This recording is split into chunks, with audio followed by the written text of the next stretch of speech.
Salam sejahtera, Bapak Ibu yang diberkati oleh Tuhan.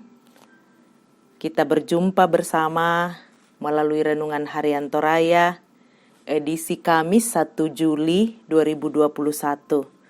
Firman Tuhan yang akan kita baca dan renungkan dari 2 Korintus 8 dimulai dari ayat yang ke-16 sampai dengan ayat yang ke-24. Terlebih dahulu mari kita berdoa. Ya Tuhan, ya Allah kami, pemilik diri dan kehidupan ini. Betapa kami bersyukur pagi hari ini, mengawali bulan yang baru, hari yang baru, anugerah Tuhan. Kami bersyukur untuk kekuatan dan kesehatan yang Tuhan jaminkan. Kami akan membaca dan dibaca oleh firman-Mu pagi ini. Layakkan kami.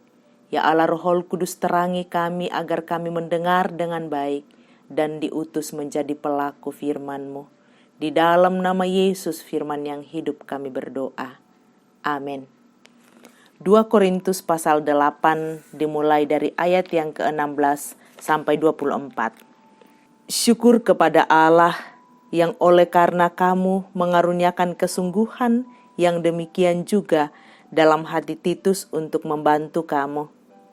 Memang ia menyambut anjuran kami, tetapi dalam kesungguhannya yang besar itu, ia dengan sukarela pergi kepada kamu.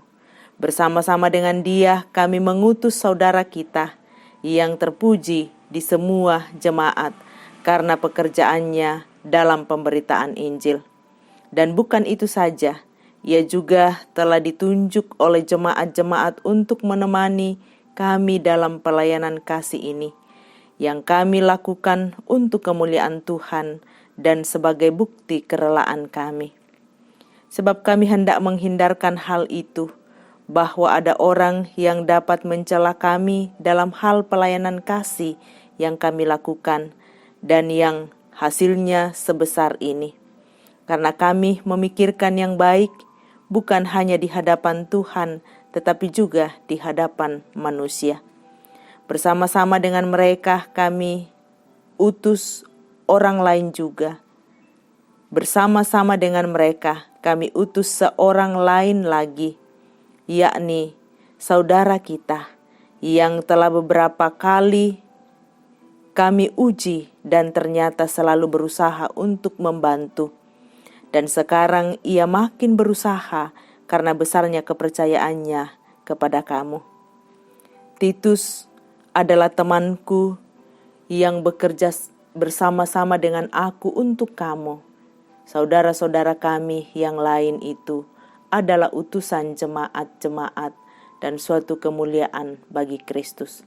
Karena itu, tunjukkanlah kepada mereka di hadapan jemaat-jemaat bukti kasih-Mu dan bukti kemegahanku atas kamu.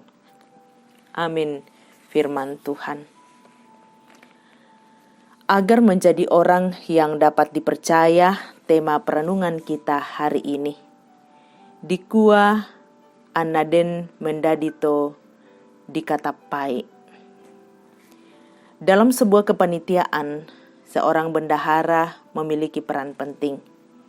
Apalagi jika kegiatan yang dilakukan merupakan kegiatan besar yang menggunakan dana yang cukup banyak. Karena itu, kita memilih orang yang menurut kita bisa bertanggung jawab untuk mengelola keuangan. Rasul Paulus dalam pembacaan kita hari ini mencoba mengantisipasi kemungkinan munculnya rasa tidak percaya orang lain terhadap dirinya yang berkaitan dengan pengumpulan serta penggunaan uang. Usaha yang dilakukan oleh Paulus ialah dengan mengutus beberapa orang termasuk di dalamnya Titus, ayat yang ke-17 dan ayat yang ke-18, pembacaan kita untuk membantu di jemaat. Orang-orang yang dilibatkan Paulus adalah orang-orang yang memiliki kesungguhan hati serta tidak mengharapkan imbalan, ayat 17. Terlibat dalam pemberitaan Injil, ayat 18, selalu berusaha membantu, ayat yang ke-22, serta orang yang direkomendasikan oleh jemaat-jemaat, ayat yang ke-23. Paulus sangat berhati-hati dalam menangani pelayanan kasih berupa bantuan kepada jemaat yang membutuhkan. Sebab bagi Paulus, pelayanan kasih tersebut bukan hanya baik dalam pandangan Tuhan, tetapi juga di hadapan manusia. Ayat yang ke-21. Bapak Ibu yang diberkati oleh Tuhan, apa yang dilakukan oleh Paulus mengajarkan kita bahwa membangun kepercayaan itu sangat penting, terutama jika hal itu menyangkut keuangan dalam pelayanan. Ini perlu digarisbawahi. Kita juga memerlukan kejujuran dan keterbukaan, sehingga orang tidak menaruh curiga kepada kita dan kita melakukan tanggung jawab tersebut dalam rangka tanggung jawab kepada Tuhan.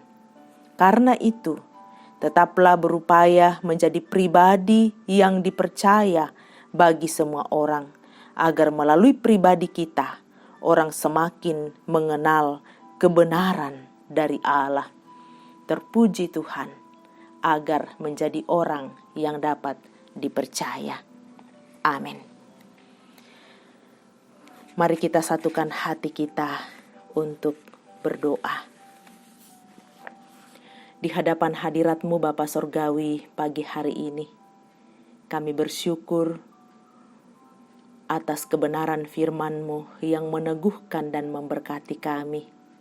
Terima kasih Tuhan, sebagai anak-anak Tuhan, kami sungguh disapa, dikuatkan dan diteguhkan untuk menjadi orang yang dapat dipercaya melalui kehidupan kami, baik dari tengah-tengah keluarga, di tengah-tengah pelayanan bersama jemaat, di tempat di mana Tuhan mengutus kami berkarya dan melayani, di tempat pekerjaan masing-masing.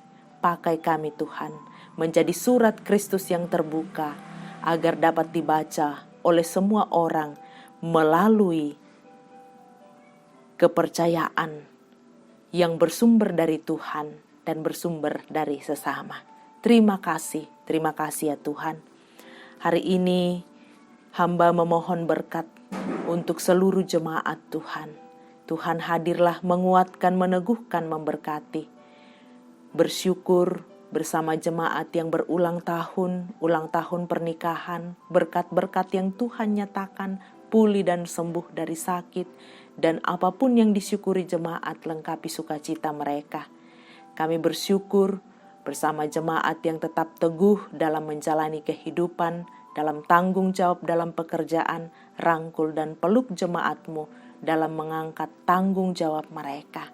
Kami bersama-sama sehati berdoa untuk orang tua kami, para lansia di tengah-tengah jemaat yang masih terus mengangkat tanggung jawab mereka, sekalipun dari rumah atau harus keluar rumah. Tuhan menopang, menguatkan, menjauhkan dari berbagai mara bahaya. Anak-anak jemaat-Mu Tuhan berkati. Kami berdoa bersama, memohon berkat-Mu untuk seluruh pelayanan, majelis gereja, seluruh pengurus OIG, pegawai gereja, semua yang memberi diri melayani Tuhan, agar di tengah-tengah pelayanan di Jemaat Rama, nama Tuhan dimuliakan. Kami berdoa bagi yang dalam duka cita, Tuhan kuatkan dan hiburkan.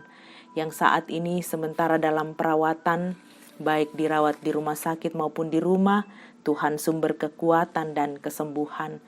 Ibu Alfrida Embong, Ibu Esther Sainuddin, Bapak Matius Sirang, Nyonya Agustina Patongloan, Nyonya Dorce Tumembo, Nyonya Cehadengen, Nyonya Matius Ruru, Anak Disa, Ibu Evi Rama, Bapak Prof. TR Andi Lolo, Bapak Yusuf Rante, Bapak Oni S.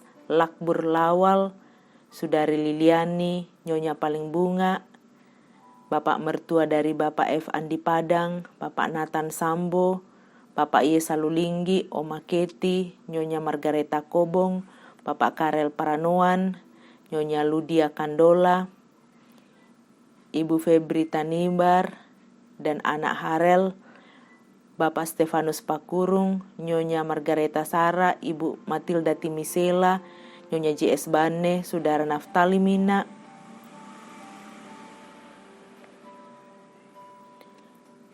Bapak M. Pasalongan, Ibu Adolfina Tilang, Nyonya Hermin Bongga, Nyonya Yohana Bura, Anggrey, Nyonya Selvi B. Silambi, Nyonya Marten Bale, Nyonya Damaris Siri, Bapak Sugeng Prihatno, Bapak Marten Karangan, Ibu Ludia Rangan, Bapak Yakobus Pagiling, Bapak Agustinus Tangganas keluarga, Nyonya Saltiana Robi, Saudari Erlin Simanjuntak, Nyonya Peter Tena, dan yang tidak sempat kami sebutkan satu persatu, Tuhan kuatkan dan pulihkan. Kami juga berdoa untuk seluruh kehidupan jemaat-Mu menjalani bulan yang baru. Tuhan terus menguatkan, menopang, memberkati. Di tengah-tengah pergumulan karena COVID-19, Tuhan kuatkan, jaminkan kuat dan sehat bagi seluruh jemaat. Berkati tim dokter, berkati petugas gugus COVID di tengah-tengah tanggung jawab yang tidak mudah saat ini. Pemerintah bangsa dan negara kami, Tuhan, menopang, menguatkan dan memberkati. Ampuni dosa kami, dengarkan kami yang datang kepadamu. Di dalam Yesus Kristus Tuhan dan Juru Selamat, kami datang berdoa dan mengucap syukur kepada Bapa di sorga. Terpuji Tuhan, haleluya, amin. Selamat menjalani kehidupan, berjalan bersama Tuhan. Tuhan memberkati. Salama Melambi.